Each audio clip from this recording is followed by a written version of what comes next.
internet, j'espère que tu vas bien. Bon, j'ai eu énormément de questions sur la vidéo où j'ai monté les all-ins sur Hector. Donc dans un premier temps, je vais essayer de répondre à celles qui sont revenues le plus souvent et puis ensuite je te donnerai mon ressenti. Mais avant, tu connais la chanson? Intro! Wouhou! Salut, moi c'est Tom, je suis passionné de sport extrême et instructeur dans à peu près tout ce qui roule. J'ai créé cette chaîne YouTube pour te partager mes rêves et te faire vivre mes aventures. Alors installe-toi dans ton canapé et abonne-toi.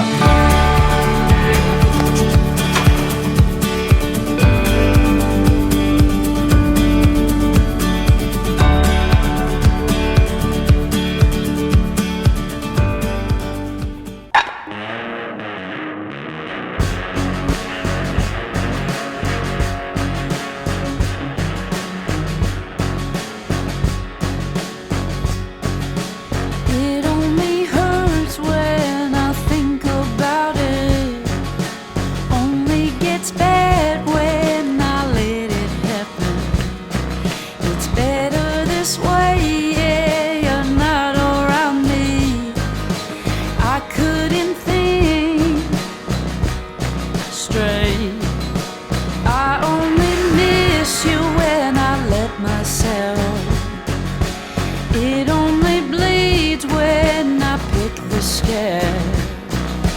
You're not the same once you're out of the good life, out of the good life. Wore me down, thought I'd never find solid ground until now.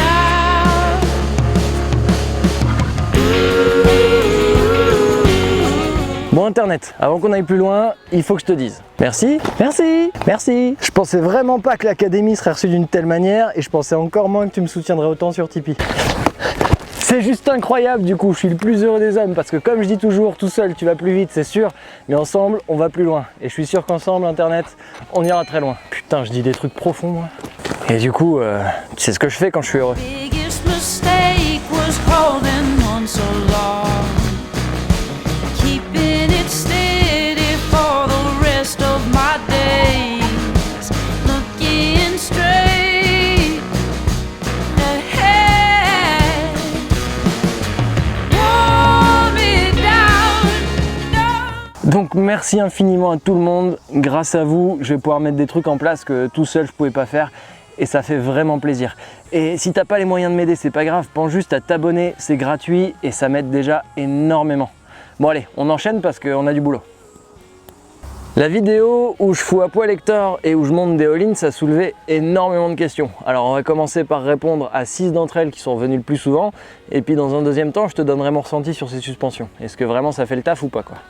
On commence avec la question de Lord Teva. Mais du coup, les suspensions sont plus pilotables en fonction du mode choisi? Petit point d'interrogation. Eh bien, bonne réponse, Madame Chombier. Effectivement, les all-ins, c'est pas des suspensions pilotées, donc elles sont plus pilotables. Perspicace, hein. Et avant qu'on aille plus loin, pour approfondir cette question, on va répondre à une deuxième question. Celle de Jean-Philippe Henry. Jean-Phi me demande. J'espère que je peux t'appeler Jean-Phi. Hello Tom, merci pour ta vidéo. Alors petite question, goulou goulou. Pourquoi acheter une GS avec de l'électronique de fou pour changer des amortos ajustables manuellement? Alors que, 3 petits points, sauf erreur de ma part, All-ins fait des amortos compatibles ESA et même Touratech. Bon, il y a aussi une problématique de coût, tu me diras, les pépettes. Et en résumé, pourquoi ce choix Tommy? Alors oui, effectivement, des suspensions pilotées non d'origine, il en existe. All-ins n'en fait pas sur les modèles récents, il y en a chez Touratech, chez d'autres marques.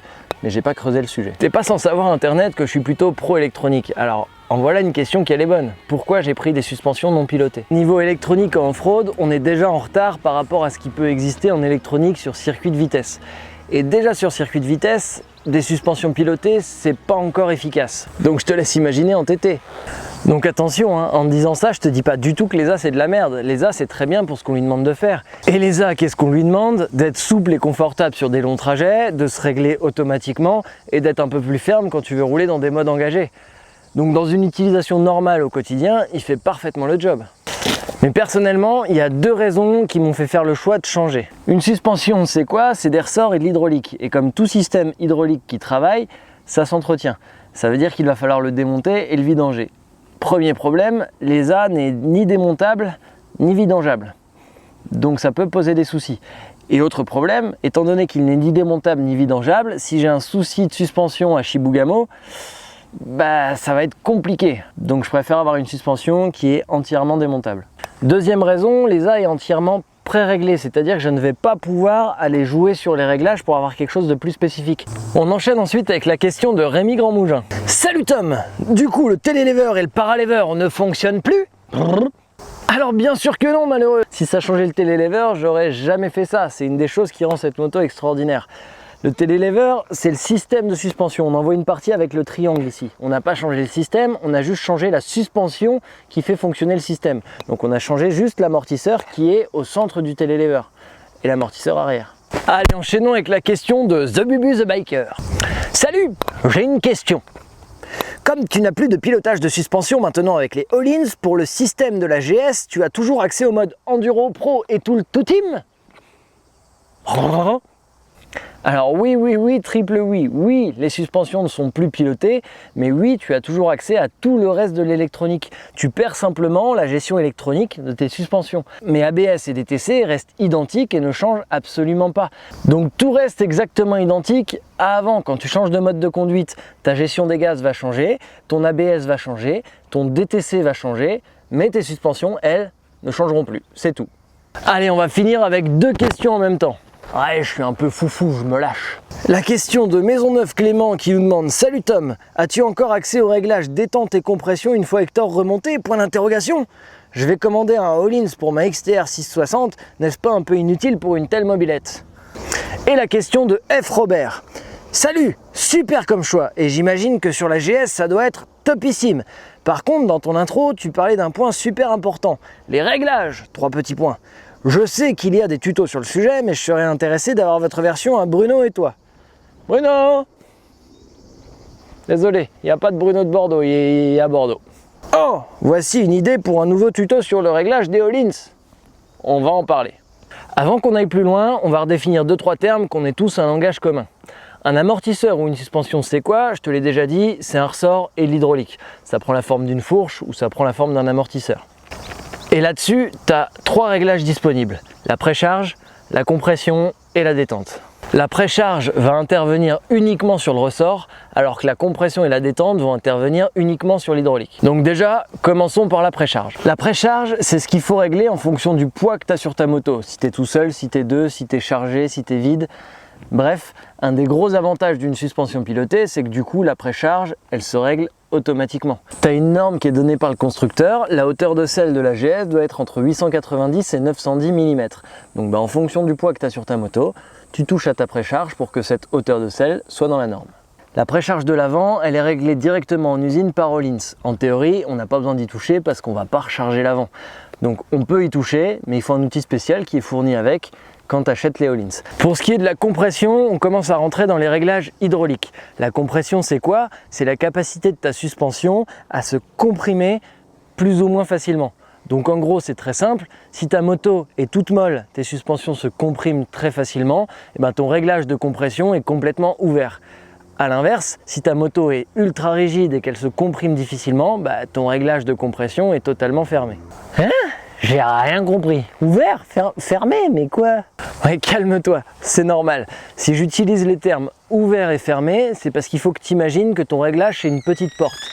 Plus tu ouvres cette porte, plus l'huile a de la facilité à passer d'une partie à l'autre de la suspension et donc plus elle peut se comprimer facilement. Plus il est fermé, plus cette petite porte est fermée, plus l'huile a du mal à passer et donc plus c'est dur de comprimer ta suspension. Tout simplement. Ah, mais d'accord, j'ai tout compris. On ouvre ou on ferme la petite porte. Malin. Et du coup, la détente, c'est l'exact inverse. Une fois que ta suspension s'est comprimée, c'est sa capacité à revenir plus ou moins rapidement en position initiale. Donc une détente très ouverte va faire revenir ta suspension très rapidement en position initiale et se faire un effet de trampoline. Une détente très fermée va faire revenir tout doucement ta suspension en position initiale. Donc pour répondre à la première question, oui, une fois monté, les réglages sont toujours accessibles, même à l'avant. Le petit bouton en or juste ici, c'est la compression. Le petit bouton ici en noir, c'est la détente. D'origine, la compression devant est réglée à 12 clics au milieu et la détente est réglée à 20 clics au milieu. Étant donné que la GS est assez lourde de l'avant, j'ai envie d'avoir une moto qui rebondit un peu plus. Donc du coup, je vais rajouter de la détente et je vais aller jusqu'à 35. Donc j'ai qu'à faire 15 clics vers la droite.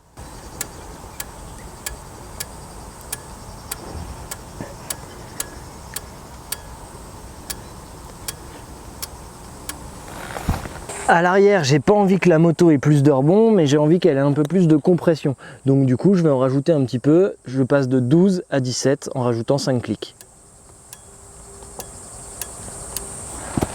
Les réglages que je viens de te partager là, Internet, ils sont pas du tout définitifs. Je suis encore en train de les tester.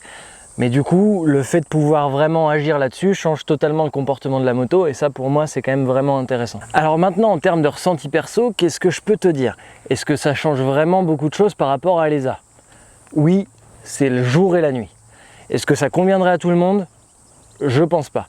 Si tu as envie d'avoir une moto qui est facile d'utilisation au quotidien, l'ESA fait parfaitement le job. Si tu as envie d'avoir une moto qui est un petit peu plus pointue et avec laquelle tu peux vraiment aller au bout du monde, je pense que le all-in c'est plus adapté. Donc voilà Internet, j'espère que j'ai pu répondre à la plupart de tes questions, t'éclairer un petit peu et te donner mon ressenti. Pour moi le all-in c'est vraiment le jour et la nuit. Et sur les prochaines motos, ça sera certainement du all-in. Après, on ne sait pas de quoi l'avenir est fait, peut-être que d'ici là on aura des suspensions pilotées performantes. Mais bon, ça on verra. Allez, on va rouler un peu. Have you seen the eyes of pen? Have you heard the cry of pain? Have you felt the aching hunger and tears falling like rain? Can we find hope for tomorrow? Can we find a helping hand that can ease the pain and sorrow for every woman, every man?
Allez Internet, à la royure.